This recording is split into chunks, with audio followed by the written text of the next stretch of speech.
আসসালামু আলাইকুম। আমি মোহাম্মদ সজীব। আজকে অত্যন্ত একটি গুরুত্বপূর্ণ বিষয় আপনাদের সাথে শেয়ার করব। সেটা হচ্ছে আপনারা যারা বাইক রাইডার, বাইক ইউজ করেন, তাদের জন্য কিন্তু অত্যন্ত গুরুত্বপূর্ণ বিষয়। সেটা হচ্ছে আপনি ইয়ামাহা সিরিজে যে কোনো বাইক চালান, যে কোনো বাইক।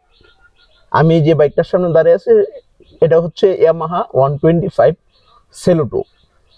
এটা হচ্ছে কার্বোর্ডার বাইক, বাট আপনি ইউজ করতে পারেন Yamaha R15 V3, FZS version 2, FZS version 3, FZS version 4।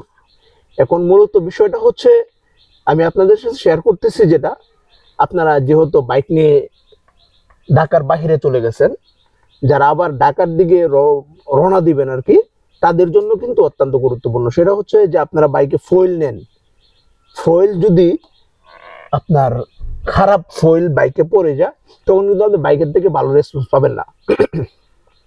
সেটা হচ্ছে কারণ গ্রামের যে তেল, পেট্রোল আর হইতেছিল আপনার অকটেন, দুইটা কিন্তু মিক্সার যে তেলটা, ওই তেলটা যদি আপনার বাইকে পড়ে যায়, অবশ্যই আপনি 100% ভালো রেসপন্স পাবেন না। সেটা হচ্ছে আমি নিজে ট্রাই করেছি এবং আমি নিজে প্রমাণ, যার কারণে আমি আপনাদের সামনে এই বিষয়টা তুলে ধরলাম। সেটা হচ্ছে আমি কিন্তু ইয়ামাহা 125cc যে বাইক সেলুটো আমার সামনে যে দেখা যাচ্ছে, এই বাইকে কিন্তু আমি ইউজ করেছিলাম। ইউজ করার পরে কিন্তু আমি টোটাল থেকে ভালো রেসপন্স পাই নাই। কেন পাই নাই? কারণ অনেক সময় এটা আপনারা পেস করে দেখেন, যদি খারাপ তেল আপনার বাইকে পড়ে যায়, তখন কিন্তু আপনার সেই ক্ষেত্রে কি করতে হয়, হয় আপনার বাইকের তেলটাকে রিপ্লেস করে আবার নতুন করে তেল ঢুকাইতে হয়। এরকম কিন্তু হয়ে থাকে, আমরা করে থাকি। সো আপনারা যারা লুজ তেল ইউজ করবেন, অবশ্যই আপনি এটার সাথে আইসে কার্বন ক্লিনার ইউজ করে নেবেন, না হলে কিন্তু বাইকের থেকে ভালো পারফরমেন্স পাবেন না। কারণ আমি এটাতে ঈদের পরের দিন কিন্তু আমি যে কোনো এক জায়গা থেকে লুজ তেল ঢুকাইছিলাম ইয়ামাহা 125 সেলুটোতে।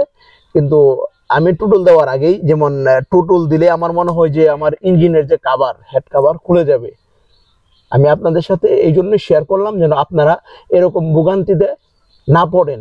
সবাই ভালো থাকবেন, সুস্থ থাকবেন। আসসালামু আলাইকুম, আল্লাহ হাফেজ। ইয়ামাহা।